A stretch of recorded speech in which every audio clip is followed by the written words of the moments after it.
بسم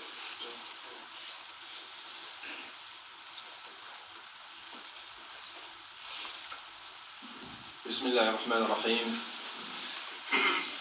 الحمد لله نحمده ونستعينه ونستغفره ونعوذ بالله من شرور أنفسنا وسيئات أعمالنا. من يهده الله فلا مضل له ومن يضلل فلا هادي له. وأصلي وأسلم على سيدنا محمد أفضل البشر وفخر ربيعة ومضر، من سلم عليه الحجر وانصاع لأمره الشجر وانشق لأجله القمر، وعلى آله وصحبه الطيبين الطاهرين أنصار حبيب رب العالمين. وأشهد أن لا إله إلا الله وحده لا شريك له، الموجود أزلا بلا ابتداء، الباقي أبدا بلا انتهاء، المنزه عن التحيز في مكان أو أن يجري عليه زمان، سبحانه كان ولا مكان، وهو الآن على ما كان عليه كان، الموصوف بكل كمال يليق به، المنزه عن كل نقص في حقه، ليس كمثله شيء وهو السميع البصير. وأشهد أن سيدنا محمدا عبده ورسوله، بلغ الرسالة وأدى الأمانة ونصح الأمة، فجزاه الله عنا خير ما جزى نبيا من أنبيائه. La louange est Allah. Nous le louons, nous recherchons son aide et nous demandons son pardon. Nous demandons que Allah nous préserve du mal de nos âmes et de nos mauvaises œuvres. Celui qu'Allah guide, c'est celui le bien guidé. Et celui qu'il égare, nul ne peut le guider. J'invoque Allah subhanahu wa ta'ala qu'il élève davantage en degré notre maître Mohammed, le maître des humains, la gloire de Rabi'a et de Mudar, celui que les pierres ont salué et que à l'ordre duquel les arbres ils ont cédé, et pour lequel la lune s'est fondue en deux. Que Allah préserve sa famille et ses compagnons bons et purs, ceux qui ont soutenu le bien-aimé du Seigneur des mondes. Je témoigne qu'il n'y a de Dieu que Allah, qu'il est le Dieu unique et qu'il n'a pas d'associé, qu'il est celui qui existe de toute éternité, sans début, et qu'il est éternel, exempt de fin, qu'il est exempt d'être localisé dans un endroit ou d'être sujet de temps. Subhanahu, il est de toute éternité, alors qu'aucun endroit n'est de toute éternité, ou bien qu'aucun endroit n'est de toute éternité. Et il est Allah. Il est maintenant tel qu'il est de toute éternité. Celui qui a pour attribut toute perfection, digne de lui. Celui qui est exempt de toute imperfection. Rien n'est tel que lui, et il est celui qui entend et qui voit. Subhanallah. Je témoigne que notre maître Mohammed est sans esclave, sans serviteur et sans messager, qu'il a bien transmis. Mohammed sallallahu alayhi wa sallam a bien transmis le message et qu'il a accepté de ce qu'il lui a été, ou bien qu'il s'est acquitté de ce que lui ont été confiés et qu'il a porté le conseil à la communauté. Que Allah le rétribue pour nous du meilleur de ce dont il a rétribué chacun de ses prophètes. أما بعد عباد الله إخواني وأخواتي أوصيكم ونفسي بتقوى الله العلي القدير العزيز القائل في محكم التنزيل: يا أيها الذين آمنوا اجتنبوا كثيرا من الظن إن بعض الظن إثم ولا تجسسوا ولا يغتب بعضكم بعضا أيحب أحدكم أن يأكل لحم أخيه ميتا فكرهتموه واتقوا الله إن الله تواب رحيم. اعلمي أختي واعلم يا أخي المؤمن أن من الواجب على كل مكلف أن يحفظ لسانه عن ما حرم الله فإن اللسان كما قال الغزالي رحمه الله هذا اللسان نعمة عظيمة جرمه صغير وجرمه كبير. والمعنى أن اللسان هذا حجمه صغير إلا أنه كثير إلا أن كثير من الذنوب هي حاصلة منه من اللسان. ولأن الكلام هو أكثر أفعال الإنسان فلزم بذلك مراقبة هذا اللسان، لأن كثرة الكلام ولو في المباح قد تجر إلى المكروه أو الحرام. Frères et sœurs, je vous recommande de faire preuve de piété à l'égard de Allah le Très-Haut, le Tout-Puissant. Lui qui dit dans un verset explicite de son livre, dans le sens ô vous qui êtes croyants. La parole est adressée aux croyants, c'est pas n'importe qui. Tellement intéressant. Ô vous qui êtes croyants, gardez-vous, attention, de faire preuve ou bien de faire beaucoup de conjectures, des conjectures. Car il y a des conjectures qui sont des péchés. Ne vous espionnez pas et ne faites pas la médisance les uns des autres. Aimeriez-vous que l'un d'entre vous consomme la chair, la viande de son frère mort? Vous ne l'aimez pas. Donc faites preuve de piété à l'égard de Allah. Et certes, Allah est celui qui accepte le repentir et c'est celui qui est miséricordieux. Sachez, mes frères et sœurs, que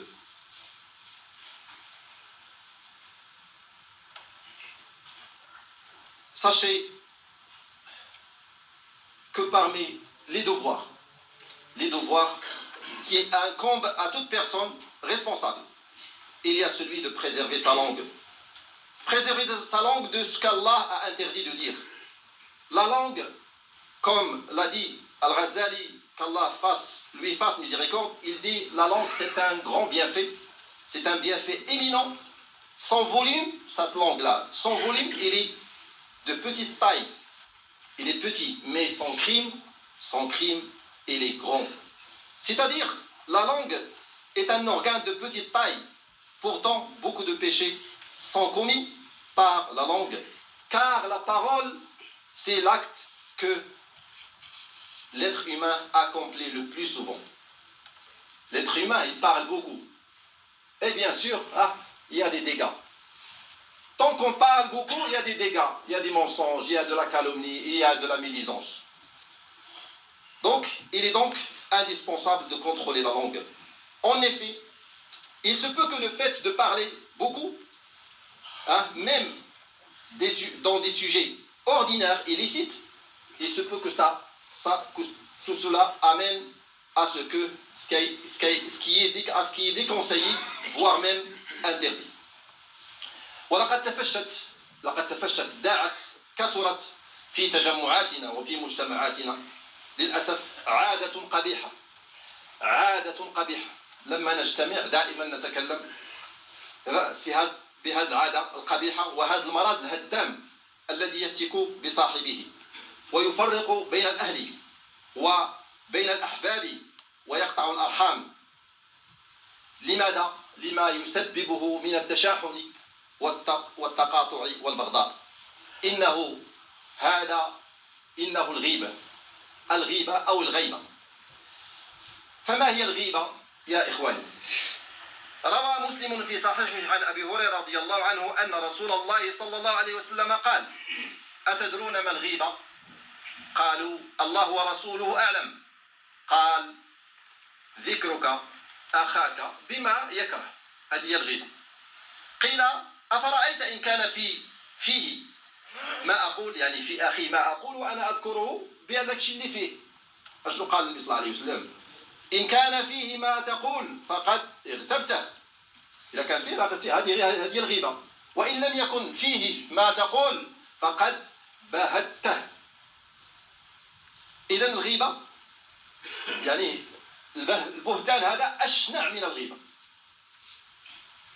فالغيبة التي حرمها الله هي أن تذكر أخاك المسلم وقد نقول كذلك كل إنسان لا تغتاب كل إنسان مسلم أو غير مسلم أن تغتاب أخاك المسلم في غيبته بما فيه من العيوب وهو يكره ذلك يكره أن تذكره سواء كان ذلك يتعلق ببدنه أو بنسبه أو بثوبه أو داره أو خلقه.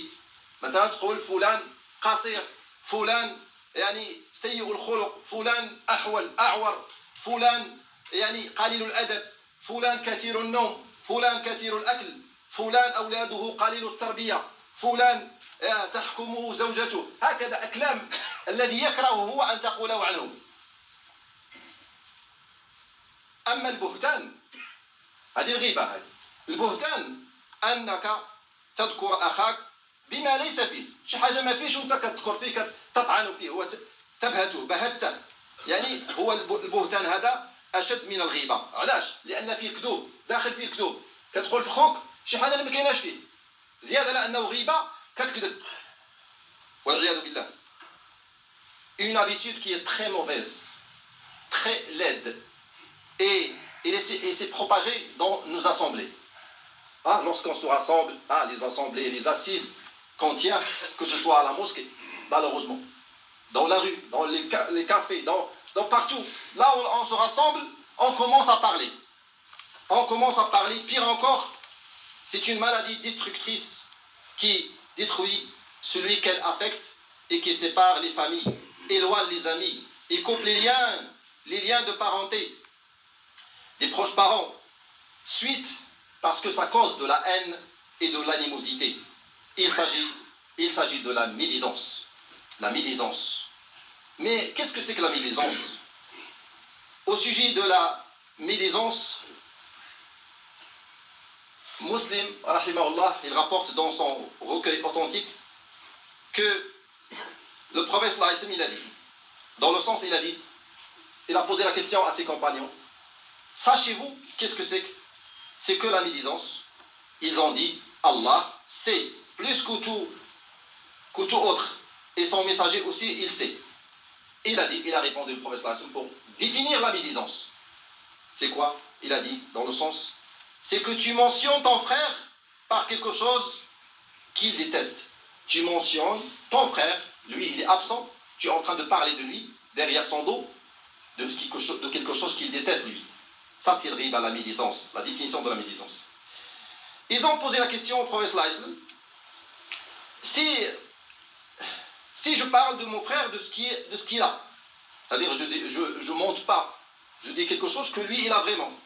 Il a dit, sallallahu alayhi wa sallam, il a répondu, si ce que tu as dit est vrai à propos de ton frère, tu auras commis la médisance.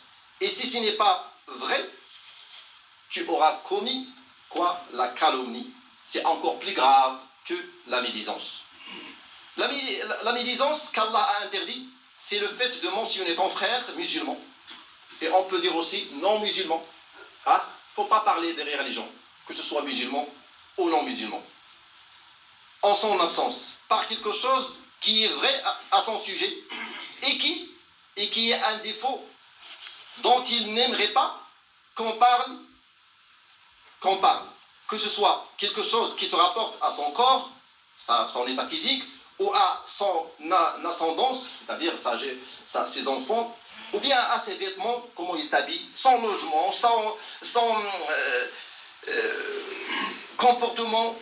Par exemple, tu dis un tel il est petit, il n'est pas grand, un tel il est louche, un tel il a un sale caractère, ou bien tu dis un tel il n'est pas bien éduqué, ou bien ses enfants ne sont pas bien éduqués. Donc, tu dis bien, ou par exemple tu dis un tel il mange beaucoup, un tel il dort beaucoup. Ce sont des choses que tu parles derrière le dos de ton frère, lui il n'aime pas. Ça c'est la médisance. Quant à la calomnie, ce qui est plus grave encore, c'est que tu mentionnes ton frère parce qu'il n'est pas vrai, à son sujet, et qu'il détesterait qu'on dise de lui. Le péché de la calomnie est plus grave que le péché de la médisance, parce qu'il comporte un mensonge. Parce que puisque tu parles, la médisance c'est un mensonge, donc c'est la calomnie. اعلموا إخواني الكرام أن في قوله تعالى ولا يغتب بعضكم بعضا أيحب أحدكم أن يأكل لحم أخيه ميتا فكرهتموه. إنسان يتدبر كلام الله واتقوا الله إن الله تواب رحيم. هنا هذيك ولا راه أهلا للنهي نهيا شديدا في يعني الغيبة. لا تغتب ولا يغتب بعضكم بعضا، وتحذيرا بليغا منها. يعني في هذه الكلمة نهيا، يعني كلمة لا، تحذير بليغ. يعني فقد شبه الله تبارك وتعالى الذي يغتاب أخاه كالذي يأكل لحم أخيه ميتا فكرهتموه، يعني ميتا، وهذه كفى بها زاجرا. الإنسان لما يبغي يتكلم يتفكر بأنه كأنه يأكل في لحم أخيه ميت، لحم أخيه ميت، فلحم أخيك لا تأكله سواء حيا أو ميتا. فقط الكلاب هي الحيوانات الوحيدة التي تأكل يعني لحم من فصيلتها، تأكل الكلاب ميتا، وإلا فلا فصيلة، لا حيوان ولا إنسان لا يأكل لحم أخيه ميتا. Sachez mes frères et sœurs que dans la parole de Allah Ta'ala, Allah il dit ô vous qui êtes croyants, il dit nous ne faites pas la médisance, c'est un ordre, Allah il interdit, c'est une interdiction, ne faites pas la médisance les uns des autres. Aimerez-vous que l'un d'entre vous consomme la chair de son frère mort? Vous ne l'aimez pas, vous ne l'aimez pas, vous créez tout mot. Ça c'est-à-dire, il y a beaucoup de sens, vous ne l'aimez pas, c'est-à-dire détestez-le, vous ne l'aimez pas, c'est-à-dire détestez-le, vous détestez. Imaginez, vous mangez la chair de ton frère mort, c'est affreux, c'est abject. Même les animaux, ils ne font pas ça, sauf les chiens. Les chiens, il leur arrive à manger la chair de la viande des chiens comme eux. وفقد الله وإياكم مما يحب ويرضى. أقول قولي هذا وأستغفر الله لي ولكم فاستغفروه فإنه غفور رحيم.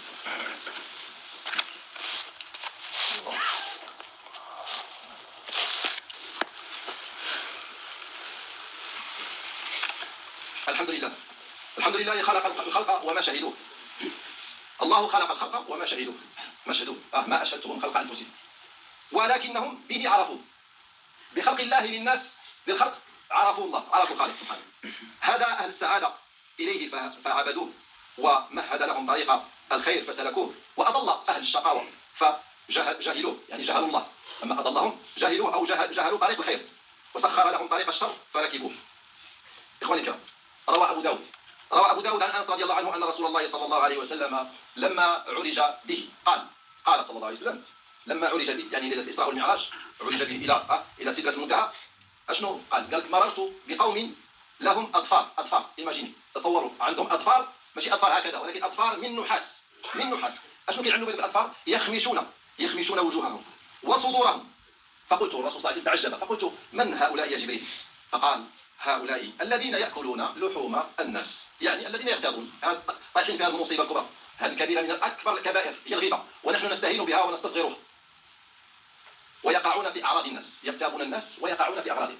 وعبر عن الغيبة يأكلون لحوم الناس، قال يأكلون لحوم الناس ويقعون في أعراضهم.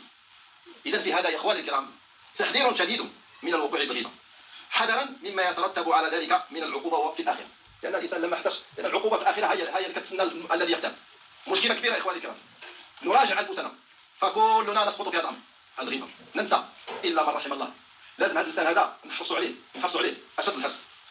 Abu Daoud a rapporté de Anas que Allah l'agréé, que le messager sallallahu alayhi wa sallam, le messager d'Allah sallallahu alayhi wa sallam, il a dit dans le sens, il dit lorsque on m'a élevé au ciel, c'est-à-dire la nuit du voyage nocturne et de l'ascension, je suis passé auprès des gens qui avaient des ongles en cuivre, Imagine. Avec ces ongles-là, ils font quoi? Ils griffaient le visage et la poitrine. Le prophète il a dit, ce sont qui ceux-là? Au Jibril, parce qu'il était avec Jibril. Et Jibril, il a répondu, il lui a dit, ce sont ceux qui consomment la chair des gens, c'est-à-dire ceux qui médisent sur eux, c'est-à-dire sur les gens, avec les anciens. C'est ça, leur rétribution, leur châtiment qu'ils auront. C'est ça, imaginez. Ceux qui portent atteinte à l'honneur des gens et qui médisent les gens. Donc il y a en cela une mise en garde contre la médisance, afin de se garder de ce que cela entraîne comme punition dans le demain. حذر الله وإياكم من هذا. فاحذروا إخواني الكرام، وإنه من الجهل القبيح قول بعض الناس إذا نهوا عن غيبة المسلمين. الناس تقول لهم اتق الله، لا تغتب، لا تتكلم في أخيك، لا تتكلم في الناس في غيبتهم. اش يقول لك يعني هذا إنني أقول، يمكن نقول لك شيء في وجهي، أقول ذلك في وجهي. هذا ما عرفوا، هؤلاء الذين يجيبون هكذا ما عرفوا معنى الغيبة التي يعني نبه عليها رسول الله صلى الله عليه وسلم، حيث قال ذكرك أخاك بما يكره. فذكرك أخاك بما يكره سواء في غيبته أو في حضوره هذا قلة أدب. أين هو احترام؟ لا تتكلم مع أخيك بما يكره، قل شوف فيه غير المحاسن، العيوب غمض عينك عنه. وكذلك قول بعضهم إذا أنكرت عليه الغيبة يقول لك لكني أقول ما هو فيه، كنقول لك شيء اللي فيه. هذا كذلك لم يعلم قول رسول الله صلى الله عليه وسلم، يعني لما قال له أفرأيت إن كان فيه، هذا كذلك قال له فقد بهته، كتقول فيه شي حاجة اللي هي فيه فقد بهته. إذن في كلتا الحالتين قلته فيه أو ما فيه راك تحتي في المصيبه واعظم منها الغيبه والنميمه. ثم كلام كثير يقال في عن هذه المصيبه، وهذه كبيره من الكبائر، ويسمونها فاكهه المجالس. لما نجلسوا الانسان يجلس في اي مكان، هذه الفاكهه التي يتناولها، يعني يغتاب الناس، يتكلم في الناس. فلنحذر ولنتوب الى الله تبارك وتعالى، ولنعلم اخيرا انه كاين بعض الامور التي يمكن ان نتكلم في غيبه الانسان، يعني مستثنى واجبه، بعض المرات تكون واجبه جائزه، واحيانا تكون واجبه انك يعني تتكلم في ظهر اخوك او ظهر انسان لامور تتطلب ذلك. قال الناظم: القدح ليس بغيبة في 6 أمور. 6 ديال الأمور الإنسان لما تكلم عليه تقدح فيه في الغيبة، فماشي غيبة هذه. 6 ديال الأمور: في متظلم ومحذر ومعرف، ولمظهر فسقا ومستفت، ولمن طلب الإعانة في إزالة منكر. هذه ملخصة في 6 أمور الإنسان يمكن لك جائز أنك تتكلم في ظهره. أما وجوب الغيبة، بعض الأمور واجبة فيها الغيبة. مثلا التحذير الشرعي من ذي فسق عملي، واحد فاسق العمل ديالو الفسوق، او عنده واحد البدعه اعتقاديه، هذا لازم تحذر منه، تكلم الناس تقول لهم هذاك راه فاسق، راه مبتدع، يعني عنده بدعه في عقيده، هذا واجب عليك تقول، ولو لم يصل ببدعته الى حد الكفر. فيجب التحذير كذلك من التاجر الذي يغش الناس، واحد كيغش الناس حاله في السوق، لازم تتكلم تقول هذاك راه تاجر غشاش. ويجب كذلك تحذير صاحب العمل من عامله الذي يخونه، واحد مخدم واحد كيخون فيه، ما كيديرش الخدمه ديالو مليحه، يخونه، هو عنده بينه عقد بينه وبينه في العمل، فلازم تمشي عندك صاحب العمل وتقول له احذر هذاك الخادم ديالك راه يخونه. كذلك من الواجب التحذير من المتصدر للافتاء او التدريس او الاقراء مع عدم الاهليه. كذلك واحد كيعلم الناس كيقول لهم بارك فمو مجال، تيقول لكم هو من لا علم له، هذا لازم تحذر منه، كي الناس يجتنبوه. Donc il y a quelques cas, quelques exceptions là où on peut médire, on peut parler derrière. Lorsqu'il s'agit par exemple concernant l'avertissement, la mise en garde conformément à la loi contre un grand pécheur dans ses pratiques, par exemple. Un grand pécheur, un pervers dans ses pratiques, et qui fait par exemple qui fait preuve de mauvaises innovations dans la croyance. Celui-là, il faut parler aux gens, il faut mettre les gens en garde contre lui. Aussi, un commerçant par exemple, qui trompe les gens dans le marché, il trompe les gens. Celui-là, dans ses transactions, il trompe les gens, donc il est ton devoir de mettre en garde les gens contre lui. Aussi un patron par exemple, tu peux mettre en garde un patron qui a un employé qui le trahit. Tu dois aller lui dire, fais attention, cet employé, il n'est pas bien, il est en train de te trahir. Donc il y a des choses, des situations là qu'on peut parler derrière les gens. Parce qu'avec droit, ça c'est pas de la médisance. Mais c'est des exceptions bien claires et bien précises qu'il faut faire attention. Sinon, on ne parle pas derrière les gens. Comme ça, on est tranquille. On ne parle pas, on ne donne pas. Tant que tu parles derrière les gens, tu es en train de leur donner les hasanats, ce que tu fais comme bonne action. Sois intelligent, ne donne pas ce que tu fais de bien à ceux dont tu parles. الله يوفقنا وإياكم لما يحب ويرضى. موضوع طويل، فلنحذر ونتجنب هذه المجالس التي فيها الغيبة. الإنسان لما يكون في مجلس شاف الغيبة فيه يحاول ينهى عنه.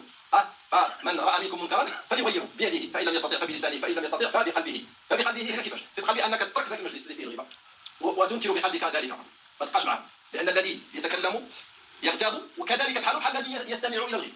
Donc, on doit se faire un repentir sincère et faire attention.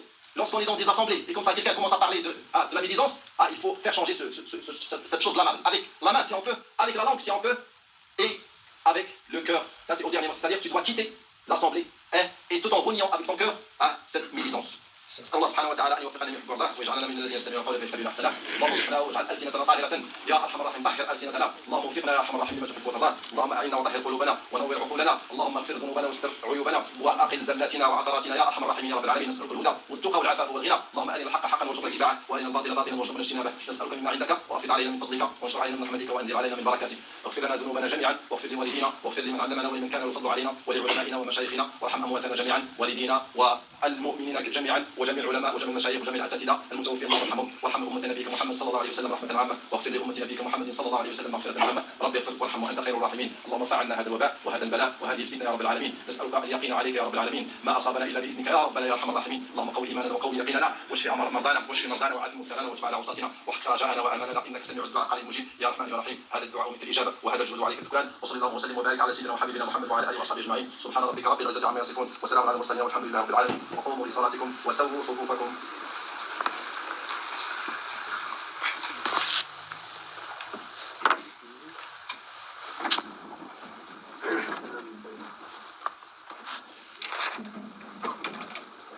الله أكبر الله أكبر، أشهد أن لا إله إلا الله وأشهد أن محمد رسول الله. حي على الصلاة حي على الفلاح قد قامت الصلاة. الله أكبر الله أكبر، لا إله إلا الله. استووا واعتدلوا، سووا صفوفكم فإن تسوية الصفوف من تمام الصلاة.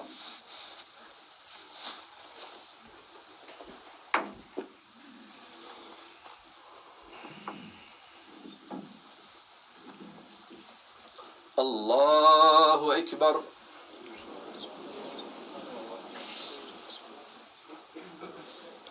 الحمد لله رب العالمين الرحمن الرحيم ملك يوم الدين، إياك نعبد وإياك نستعين، اهدنا الصراط المستقيم، صراط الذين أنعمت عليهم غير المغضوب عليهم ولا الضالين، آمين. إنما المؤمنون إخوة فأصلحوا بين أخويكم واتقوا الله لعلكم ترحمون. يا أيها الذين آمنوا لا يسخر قوم من قوم عسى أن يكونوا خيرا منهم ولا نساء من نساء عسى أن يكن خيرا منهن، ولا تلمزوا أنفسكم ولا تنابزوا بالألقاب، بئس الاسم الفسوق بعد الإيمان، ومن لم يتب فأولئك هم الظالمون. يا أيها الذين آمنوا اجتنبوا كثيرا من الظن إن بعض الظن إثم، ولا تجسسوا ولا يغتب بعضكم بعضا، أيحب أحدكم أن يأكل لحم أخيه ميتا فكرهتموه، واتقوا الله إن الله تواب رحيم. الله أكبر.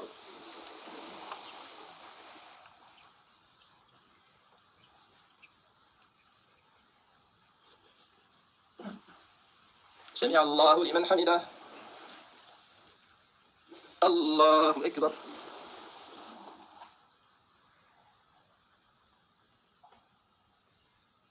الله أكبر. الله أكبر.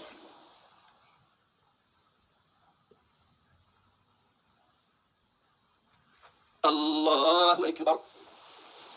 الحمد لله رب العالمين الرحمن الرحيم ملك يوم الدين، إياك نعبد وإياك نستعين، اهدنا الصراط المستقيم، صراط الذين أنعمت عليهم غير المغضوب عليهم ولا الضالين،